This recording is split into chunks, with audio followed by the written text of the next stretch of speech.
Mutton biryani তৈরি করতে হলে আমাদের প্রথমে যে কাজটা সবার আগে করতে হবে তা হচ্ছে মাটনটা ভালো করে মেখে নিতে হবে। কারণ আমাদের মাটনটা মাখা হলে 2 ঘন্টার মতো রেখে দিতে হবে। এই যে আমরা খাসির মাংস 2 ঘন্টা মেখে রেখে দেব, এর ফলে কিন্তু আমাদের মাংসটা অনেক বেশি সফট হবে আর মাংসটা খেতেও বেশি অনেক মজা হবে।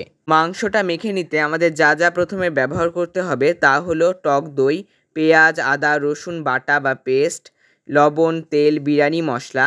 এই কয়টি উপকরণ দিয়ে আমাদের কিন্তু প্রথমে 2 ঘন্টার মতো মেখে রাখতে হবে।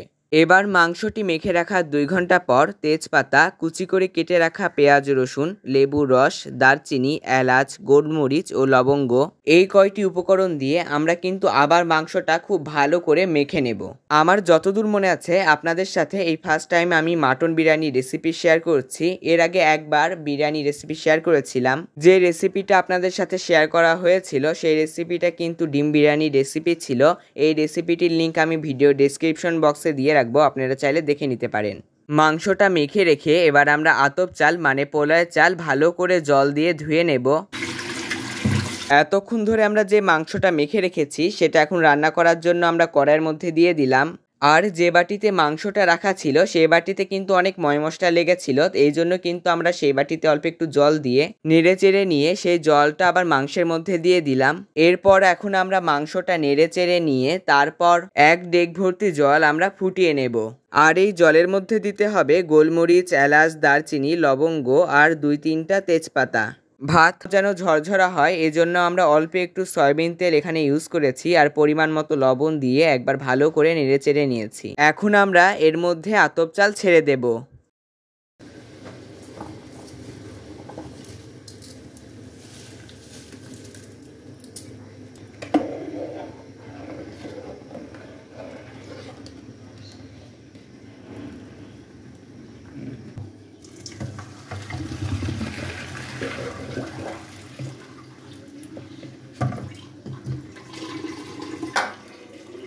ভাত কিন্তু আমাদের রান্না হয়ে গেছে, এখন মাংসটাও আরেকটু কষিয়ে নিতে হবে।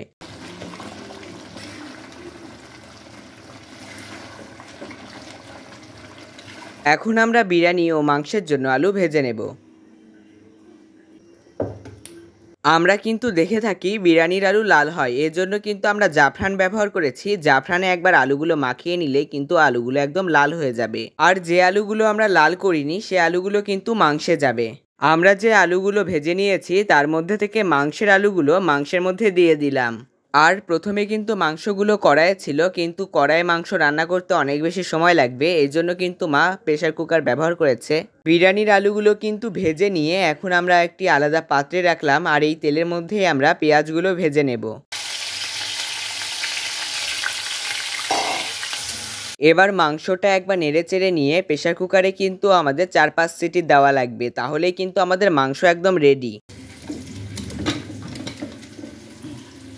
এবার আমরা লাল করে ভেজে নেওয়া পেঁয়াজ একটি পাত্রে তুলে রাখব।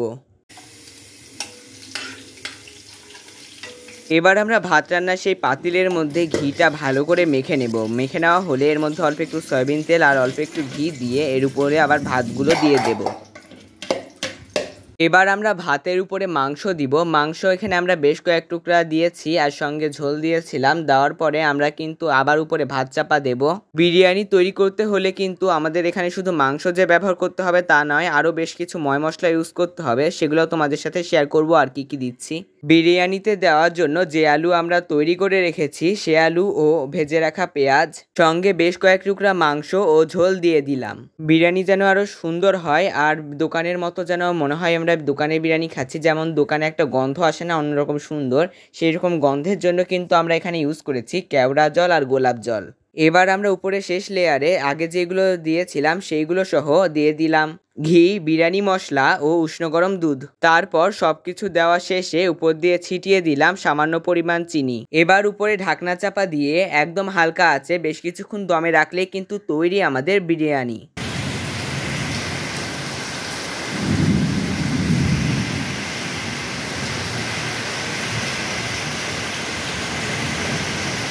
এই দেখো এবার কিন্তু বৃষ্টিও শুরু হয়ে গেছে। আজকে সকাল থেকে আকাশটা মেঘলা মেঘলা থাকলেও বৃষ্টি যে হবে এটা আমরা ভাবতেই পারিনি। যাই হোক, এই বৃষ্টির দিনে বিরিয়ানি খাওয়ার কিন্তু মজাই আলাদা। এবার চলো হাঁড়িটা খুলে দেখা যাক কেমন হয়েছে। হাঁড়িটা খুলতেই কিন্তু একটা অদ্ভুত সুন্দর গন্ধ নাকে আসে, আর দেখেই কিন্তু বোঝা যাচ্ছে কেমন খেতে হয়েছে। আসলে কিন্তু খেতে একদম দুর্দান্ত হয়েছে। তোমরাও একবার বাসায় এইভাবে করে ট্রাই করো। আর ভালো লাগলে like, comment, share and subscribe. By.